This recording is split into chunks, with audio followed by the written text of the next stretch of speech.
Hey loves, welcome back to my channel. Today guys, I'll be checking out this interesting video from Charlie Kirk, and it's titled The Ultimate Men in Women's Sports Debate. You guys, I'm super excited for this. If you're yet to subscribe to this channel, please consider subscribing. Give this video a massive thumbs up, comment, share, and all that good stuff. And without much ado, let's see what Charlie Kirk has for us in this video. You put a lot of focus on Lia Thomas and that whole situation. However, what about all of the other trans athletes that don't make it to the top? Because I unfortunately don't have a list of every trans athlete known to man. I didn't fully prepare, but what about all of the, because Lia Thomas is one case out of many. So what about the other trans athletes that have transitioned and do participate in sports but don't make it to the top and are middle of the pack? Well, they're still beating other women, aren't they? They're taking somebody's spot, right? Exactly. Well, no. They're taking a woman's They are spot. women.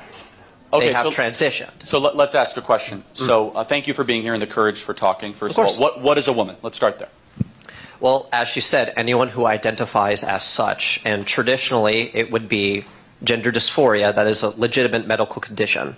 So if you have gender dysphoria, you know, yes. Okay, so that's interesting. So that's your personal definition of what a woman is. Why should society adopt that definition, therefore disenfranchising chromosomal born women? Really, Good it's question. out of respect for those that have the condition. Got it. So we should elevate the people with the mental condition over half the population. No, Good point. not at all. I'm just saying that we should just simply, because it's not a battle between I'm elevating this person over another person. It's merely out of respect for that person, What for them to feel respect? comfortable and to And ignore the Okay. majority. participate in the sport of, you know, Got it. their So- gender that they identify Okay, as. so feeling comfortable. So giving people what they want is not always the right thing. Yeah. Okay? So let me give you an example. We do not give liposuction to people with anorexia. People with anorexia would want liposuction. It would kill them. Instantly. We know better than that. So just giving people what they want is not always the right thing. So you say to make people comfortable. We could probably agree. I don't want people to be uncomfortable. But then you have the choice to make. What if all of a sudden you're making half the population uncomfortable and the sport itself is all of a sudden being destroyed and standards as we know it are completely destroyed? So let me ask you a question. If someone, and I don't want to assume your gender, you could tell me whatever it is dealing with that situation, why don't they continue to compete as that new gender with the people with their chromosomes that they share?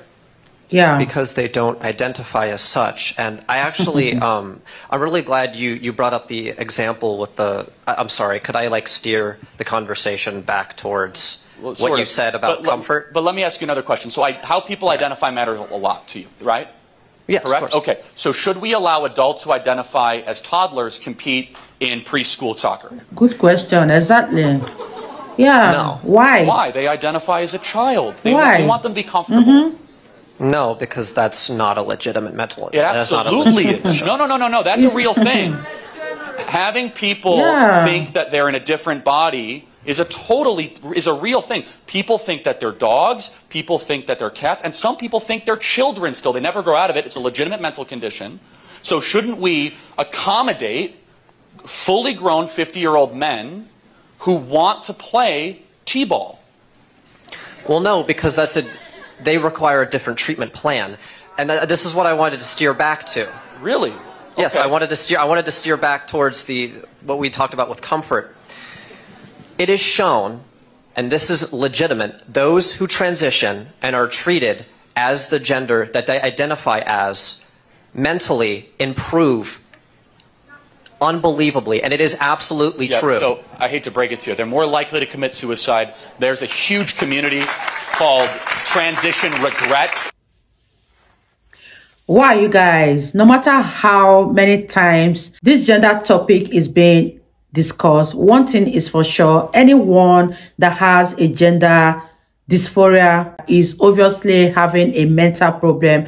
And as soon as they realize that, the better it will be for anybody, because I don't know what else will make a grown man to start acting like a teenager if that person is not mentally ill. Let me know what you guys think about this in the comment section. And I love what Charlie Kirk said in this video. If you must transition, nobody is against your transitioning, but stay within your chromosome. Because in as much as a man transition to a woman physically, their biological chromosomes has not been altered. It hasn't changed a bit. And that particular man participating in a woman's sport shouldn't be allowed at all, because they are pleasing a small minority of people to displease more than 95% of the world population, just because you want to create room, just because you want to be inclusive and want to make this small minority of people happy, then everything and everyone around them should be displeased. Let me know what you guys think about this video in the comment section down below, and let's wrap this video up, you guys. I encourage you to look at it. It has 27,000 members on Facebook of people who make the chemical castration decision to transition, and that's an irreversible decision. It's a growing group of people that say, I was sold a complete bill of goods here. And so, you know, that really is the question, which is, if it's irreversible, and you're citing some study that, honestly, the data shows exactly the opposite, is that they're more likely to commit suicide, more likely for self-harm, all these sorts of things. What is the proper way to treat it? As I said, the study has not been disproven. The reason that the suicide rate is so high is because they are bullied for who they are. See, I have seen it in school, and this is a truth. And you know why I know it's nonsense? Because every single person in this room disagrees with you fundamentally and is treating you incredibly respectfully tonight. That is a pile of garbage. I know it's a pile of garbage. Of course. And so, instead, and I'll be honest, it's the people that are in those positions that end up becoming the bullies themselves, that kicked me off of Twitter. That's, and no offense, but kind of your team is the one that's super, like, offended that I used a name that Levine used to have. Like, who's the bully in this situation? Well, it's disrespectful to do that because she identifies as a woman. And it is just disrespect. That is why I can't speak for everyone else. I can only speak for myself at the end of the day, right? And it's just disrespectful, and it is not right to call Lia Thomas her dead name out of respect for her. Levine or whatever, but let me zero in on this, right? So it's a birth name, whatever, you could call it a dead name, it's fine. But if I were to do a biography on Thomas, and I would include that name, how is that disrespectful? Isn't that, like, let's take your argument at face value. Wouldn't that be a journey of transition, a courageous movement towards who you really are? Like an uplifting kind of sort of story and saga from the man I used to be and the woman I am now? How's that disrespectful? Oh, well, in that context, probably. So dead naming's now okay. I mean, maybe my tweet was all about the courageous journey of Ricardo Levine that once was named Richard and now his name is Rachel. Do you see what's getting here is that you're putting a lot of preference on context and on how I identify and all of this. And your opinions, you can have your opinions. But what we're talking about tonight is how we structure society, right? And that is a totally different thing than your opinion. So when we start to structure society on a vast minority opinion, and we start to use power and force around that vast minority of an opinion, all of a sudden, the only way you can win that argument is the person who wins the oppression Olympics. Is the person who says, I'm the most victimized, therefore I get to create the rules because I'm not comfortable. And here's something that you might not want to hear, is that if you have liberty, by definition, you're not going to be comfortable. You cannot have liberty and comfort. You can't have them together. Instead, you know what? And I think deep down you have this in you. You can get stronger. And I want you to get stronger. Instead of you trying to remove everything that offends you in the world, I want you to dig deeper and be tougher than the people around you. That's what we believe. Final thought. Final thought. Yeah. Oh, final thought. Sorry. Trying to think of a final thought. At the end of the day, like, no hate towards you. I respect your opinion. Of course, like, I'm not here to, you know, cause a fight or an intense argument. I'm just saying I disagree.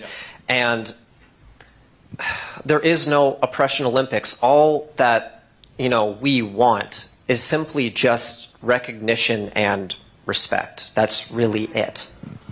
Well, look, truthfully. Here's the thing, is that that's what you want, and individually I think I've given that to you, but here's where I draw the line. I'm not going to restructure society on something I know that's not true. I'm not going to turn my back on 50% of the population for something that's not true, and I'm certainly not going to call somebody a pronoun that I know that isn't true in front of me. So I believe your soul totally demands respect. Absolutely, 100%. But as soon as you then start to get into society and civilization and restructure everything around your feelings, then all of a sudden it's whoever has the loudest voice and who's willing to use power. And that's where we as conservatives draw the line. I want to thank you for being here tonight, truly. Thank you. Thank you for your time. Wow, you guys, that was such an interesting one from Charlie Kirk. And I love the fact that Charlie Kirk stood his ground, because trying to please a small group of people in order to displease a larger group of people is totally wrong. Because inclusivity does not mean oppressing someone not in support of what you are presenting. And I don't see the reason why Lia Thomas should be allowed into the women's sport, because she absolutely has no space in the women's sport. If she as much as want to compete, let her go and compete against people that have the same chromosomes as her. Let me know what you guys think about this debate. It was very, very insightful, and I enjoyed every minute of it. If you guys totally enjoyed watching, give this video a massive thumbs up, comment, share, and all that good stuff. And I'll see you all in my next video. Bye, guys.